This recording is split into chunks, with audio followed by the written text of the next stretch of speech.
told your friend you're not okay, and tell me what's wrong and why. Hello friends, welcome back to the channel Bengali blogger Kakoli. কেমন আছো সবাই? নিশ্চয়ই অনেক ভালো আছো। আর সকালবেলা আজকে আমার স্নান হয়ে গেছে, স্নান করে পুজো করা হয়ে গেছে। আর সকাল সকাল দেখবে স্নান করে যদি পুজোটা করে নেওয়া যায়, একটা এক্সট্রা লেভেলের এনার্জি পাওয়া যায়। তো আমি আজকে পুজোটা করে নিয়ে যেহেতু রান্না বান্নায় লেগেছি, তাই সত্যি একটা এক্সট্রা লেভেলের এনার্জি পাচ্ছি। তো দেখিয়ে দিই কি হচ্ছে আমার রান্নাঘরে। এই দেখো, পমফ্রেট মাছ ভাজা হচ্ছে, আর হবে ইলিশ মাছের মাথা দিয়ে চাল কুমড়ো। যেহেতু ইলিশ মাছ আনা হয়েছিল গতকাল, সেই মাথাটা তো রেখে দিয়েছিলাম, তো ওইটা এখন কাজে লাগাবো। মাছটা ভাজা হতে হতে এই যে চাল কুমড়োটা কেটে নিচ্ছি। I know you told your friend you're not okay, and tell me what's wrong and why you never said you felt that way. Guess you're trying to stay strong and fake a smile until I look away. But I've known you too long, it hurts to watch your blue eyes fade to gray as you fade away, as you fade away. I know you told your friend you're not okay, and tell me what's wrong and why you never said you felt that way.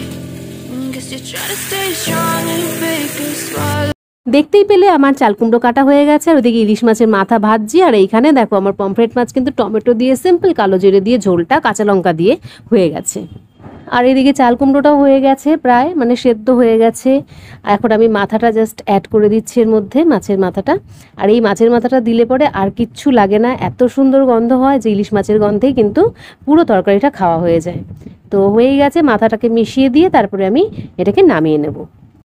এদিকে আশিসবাবুর খাওয়া হয়ে গেছে, ওকে রুটি দিয়ে দিলাম টিফিনে, এবার ও চলে যাচ্ছে। তো আমি বললাম একটু গেটের কাছে আসে, যেহেতু রান্নাবান্না সবই আমার হয়ে গেছে, একটুখানি ব্রেক আর কি, ব্রেক চলছে, তাই একটু বাইরে এলাম। I know you told your friend you're not okay, and tell me what's wrong and why you never said you felt that way. Guess you're trying to stay strong and fake a smile until I look away.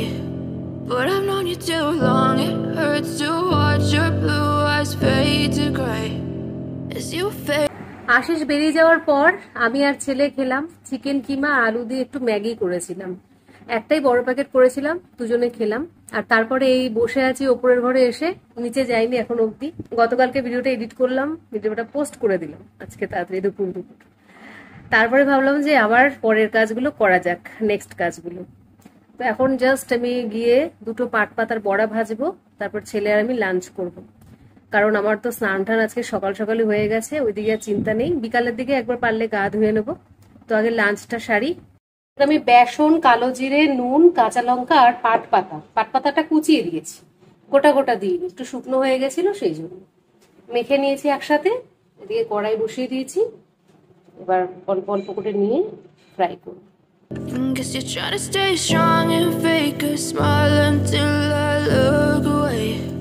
But I've known you too long, it hurts to watch your blue eyes fade to gray. হয়ে গেছে বড়াগুলো ভাজা। আর এদিকে পেঁয়াজ দিয়ে একটু মুসুরির ডাল করব। পেঁয়াজ আর শুকনো লঙ্কা এইভাবে ফ্রাই করে নিচ্ছি। এদিকে ডাল সেদ্ধ করে রেখেছি, পেঁয়াজ ভাজা হয়ে গেছে। এগুলো দেখো, চাল কুমড়ো, মসুর ডাল, পাট পাতার বড়া, পমফ্রেট মাছ। এখন মা আর ছেলে বসবো। খাওয়া দাওয়া ডান। তবে খাওয়া দাওয়া করে আজকে একেবারেই বাসন টাসন মাজতে বসে যায়নি, তো একটুখানি রেস্ট করলাম। এখন ঘড়িতে বাজে 4টে, এখন যাব বাসনগুলো মাজতে।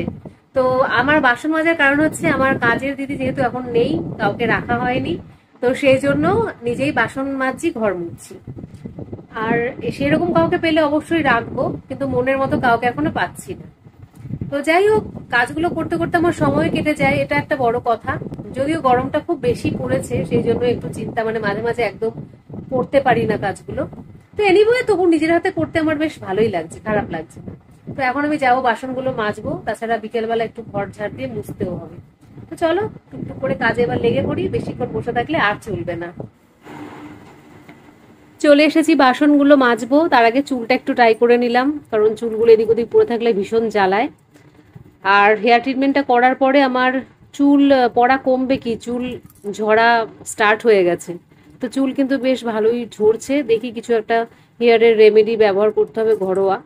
তো এই দেখো বাসন টাসন কিন্তু মাজতে শুরু করে দিয়েছি, সমস্ত বাসন মেজে নেবো একবারে। আর তারপরে ভাবছি যে ঘরটা ঝাড় দেব। মাজা হয়ে গেল, এবারে ধুয়ে নিচ্ছি সব বাসনগুলো। আর ধুয়ে নিয়ে আজকে কাউন্টার টপের ওপরে প্রথমে জল ঝাড়িয়ে নেব, তারপরে গামলায় রাখবো।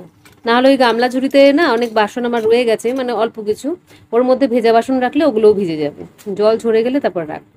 আর ভেবে তো ছিলাম ঘর ঝাড় দেবো, কিন্তু হঠাৎ করে এই আমার ঘরের দিকে চোখ পড়াতে মনে হলো, মানে রান্নাঘরের দিকে মনে হলো ভীষণ তেল তেল হয়েছে সব জিনিসগুলো, এগুলোকে একটুখানি পরিষ্কার করা দরকার। তো আমার র্যাকের সমস্ত জিনিস নামিয়ে এবার আমি একটু মেজে ধুয়ে নিচ্ছি।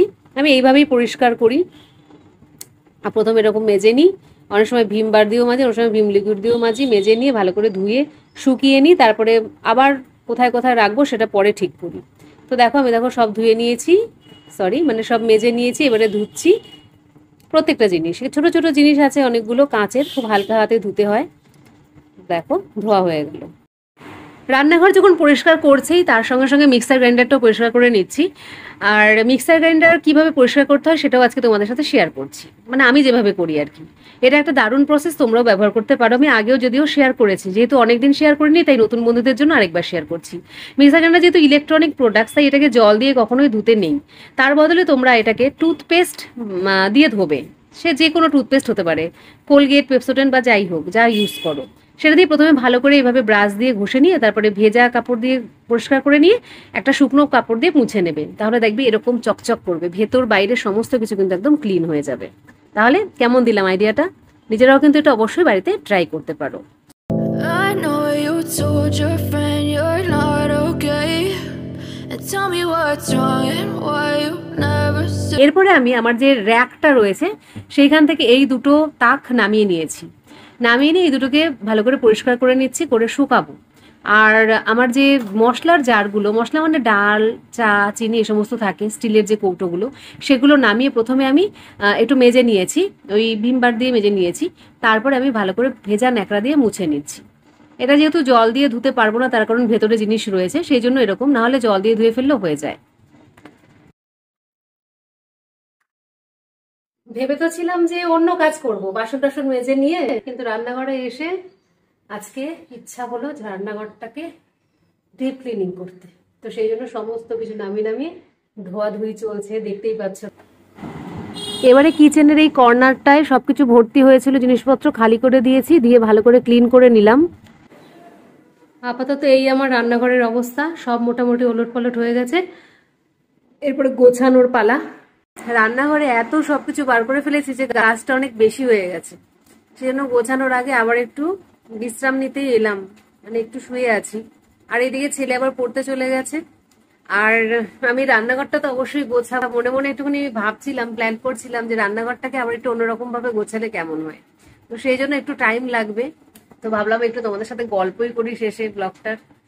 হ্যাঁ, কাজ তো চলতেই থাকবে। তো কয়েকদিন পরেই আমাদের এখানে চিড়ের মেলা হবে, আমাদের গঙ্গার পাড়ে মৎস্যতলা ঘাটে।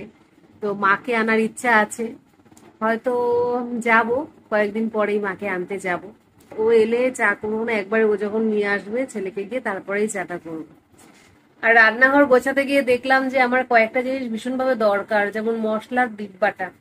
মশলার ডিব্বাটা একদম নষ্ট হয়ে গেছে, আর ওটা ইউজ করা যাবে না। এটা আমাকে খুব তাড়াতাড়ি কিনতে হবে, অনলাইনে অর্ডার দেবো, না হয়তো আমি কালকে একটু বেরোতে হবে আমাকে, সোদপুরের দিকে যাব, কারণ ছেলের একজন টিচার ঠিক করেছি, উনি আবার সোদপুর স্টেশনে উনি পড়ান, স্টেশনের সামনে।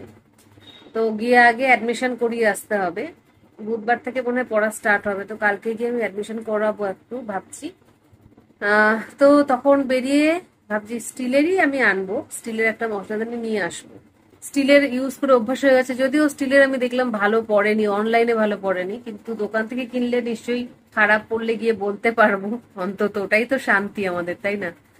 তো এইবারে ভাবছি যে অনলাইনে আর কিনবো না, স্টিলের দোকানগুলো থেকেই কিনবো, সেটা কালকে করব। যদিও আজকে আমি মশলাদানিটা ধুয়ে টুয়ে রেখে দিয়েছি, মশলাগুলো বার করে রেখে দিয়েছি, আজকে আপাতত বাটিগুলোর মধ্যে ভরেই রাখবো। কালকে এনে ওটাকে ট্রান্সফার করবো। এছাড়া নুনের বয়ামটা চেঞ্জ করেছি, যেটা মেলা থেকে কিনেছিলাম ওটা চেঞ্জ করেছি। ওভারঅল লুকটা তোমাদের দেখাবো, তবে আগামীকালের ব্লগে দেখাবো, ঠিক আছে? তো আজকের মতো ব্লগটা এখানেই শেষ করছি। আশা করি তোমাদের ভালো লাগছে। আমি চেষ্টা করছি আমার মতো করে ব্লগ দেওয়ার। আর একজন সাধারণ গৃহবধূর বাড়িতে এইরকমই ব্লগ হবে, কাজ কাজ আর কাজ।